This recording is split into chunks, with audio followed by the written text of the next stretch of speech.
Once and welcome back to my channel Sanyukt accounts academy.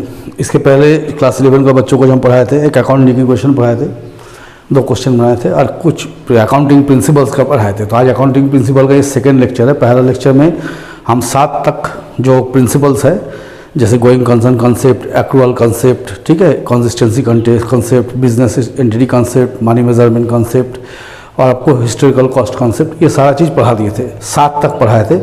Total 11 concept होता है, 3 convention होता है। तो 7 कॉन्सेप्ट पढ़ा दिए थे। आज 4 कॉन्सेप्ट और 3 कन्वेंशन पढ़ाएंगे। आप लोग अगर मेरे साथ बने हुए हैं, देखते हैं, तो जरूर से ध्यान से सुनिए क्या समझाते हैं और इसको पढ़िएगा, क्योंकि ये बहुत इंपॉर्टेंट चीज़ है 11 के बच्चों के लिए भी या बीकॉम के बच्चों के लिए भी बहुत इंपॉर्टेंट है, क्योंकि एक कॉन्सेप्ट और कन्वेंशन जानना बहुत जरूरी है। तो चलिए 7 के बाद हम लोग 8वां चालू करेंगे, डुअल एस्पेक्ट कॉन्सेप्ट। देखिए डुअल एस्पेक्ट कॉन्सेप्ट क्या होता है, जैसे हम लोग अकाउंट्स पढ़ते हैं, हम लोग क्या जानते हैं, हर एक ट्रांजेक्शन का 2 साइड होता है, एक डेबिट एंड क्रेडिट। हर एक ट्रांजेक्शन का 2 साइड होगा, एक डेबिट एक क्रेडिट, ठीक है। तो यहाँ लिखा है every business transaction effects at least 2 account. कोई भी बिजनेस ट्रांजेक्शन कम से कम 2 अकाउंट को इफेक्ट करता है, ठीक है। जैसे मानिए हम राम से पैसा पाए तो कैश टू राम किए, तो कैश एक अकाउंट हुआ इफेक्ट हुआ, एक राम अकाउंट इफेक्ट हुआ। इसलिए बोला जाता है कि इसका कॉन्सेप्ट के हिसाब से कि हर ट्रांजेक्शन एटलीस्ट 2 अकाउंट को इफेक्ट करता है। एटलीस्ट करने का मतलब कभी कभी 3 को भी कर सकता है, जैसे cash account debit, discount allowed account debit, 2 Ram account, तो 3 अकाउंट हो गया, 3 को भी इफेक्ट कर सकता है।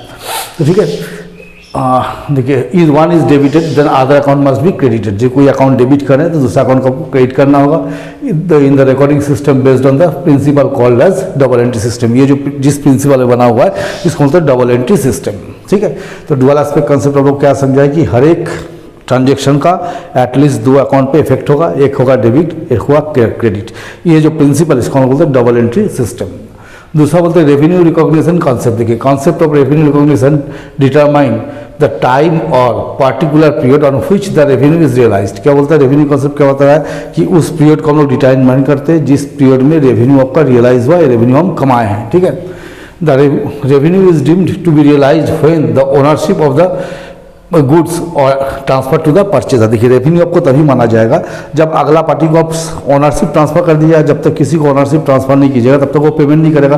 किसी को अगर आप सामान का ओनरशिप ट्रांसफर करते हैं that mean he is liable to pay me, वो हमको देने के लिए बाध्य है, ठीक है।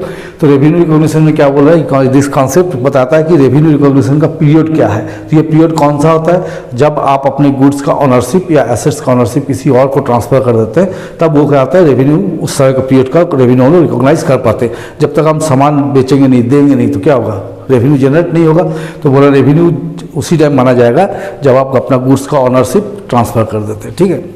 तीसरा हो गया matching concept. According to this concept it is determine the net profit from the business operation all the cost which are applicable to revenue to the period. देखिए सीधा सीधा बताते हैं मैचिंग कॉन्सेप्ट क्या है, आपको ये बताना है कि रेवेन्यू कमाने के लिए आपने क्या क्या खर्च किया है, उसको मैच कराना है, ठीक है।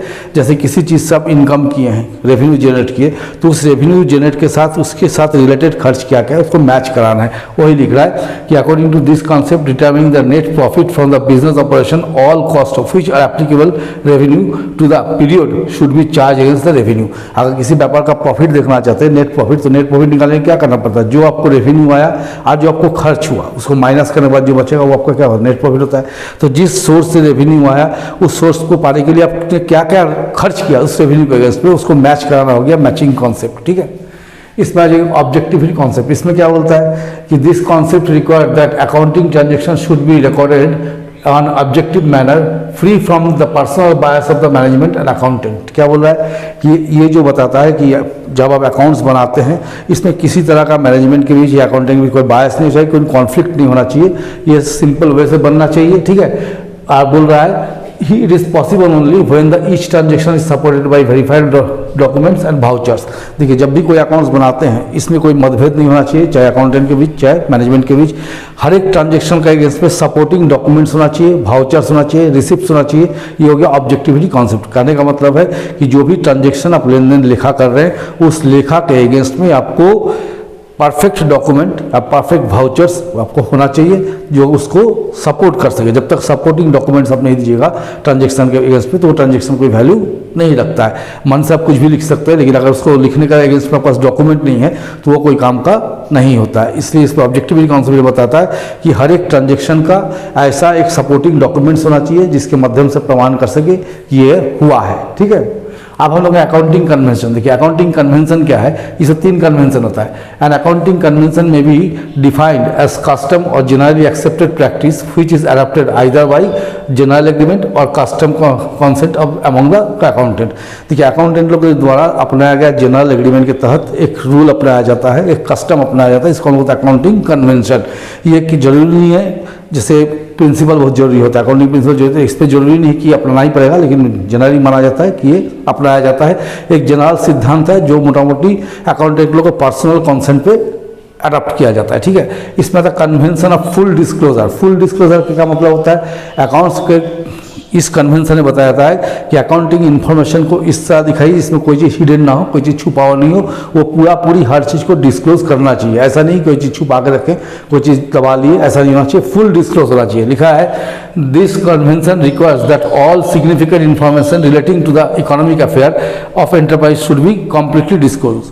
कोई भी ऐसा इन्फॉर्मेशन जो इकोनॉमिक अफेयर को इफेक्ट करता है उसको पूरी दर्शन कर दिखाना चाहिए, क्योंकि आपके जो बिजनेस का अकाउंट्स होता है उसमें बहुत सारा इंटरेस्टेड पार्टीज होता है, इंटरनल यूजर्स होता है, एक्सटर्नल यूजर्स होता है, जैसे ओनर हो गया, मैनेजर हो गया, या बैंकर्स हो गया, क्रेडिटर्स हो गया, ठीक है, या डिवेंचर होल्डर्स हो गया, जिस तरह आउटसाइडर्स भी होता है, वो लोग इंटरेस्टेड होता है। इसलिए कोई चीज़ हिडन नहीं रखना चाहिए। कन्वेंशन ऑफ फुल डिस्क्लोजर का मतलब होता है कि पूरी जो भी इन्फॉर्मेशन है उसको फुली डिस्क्लोज कीजिए, कोई चीज़ छुपाइए नहीं, कोई चीज़ दबाइए नहीं, ठीक है। नेक्स्ट हो गया कन्वेंशन ऑफ मटेरियलिटी।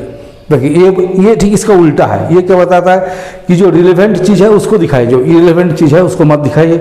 इरिलेवेंट चीज़ अगर दिखाते हैं अकाउंट्स में तो अननेसेसरी क्या था, बर्डन बढ़ जाता है, स्टेटमेंट का बर्डन क्या था, बढ़ता है। तो इसका जस्ट ऑपोजिट बात ये बोलता है, according to this convention items having an insignificant being irrelevant to the user need not to be disclose.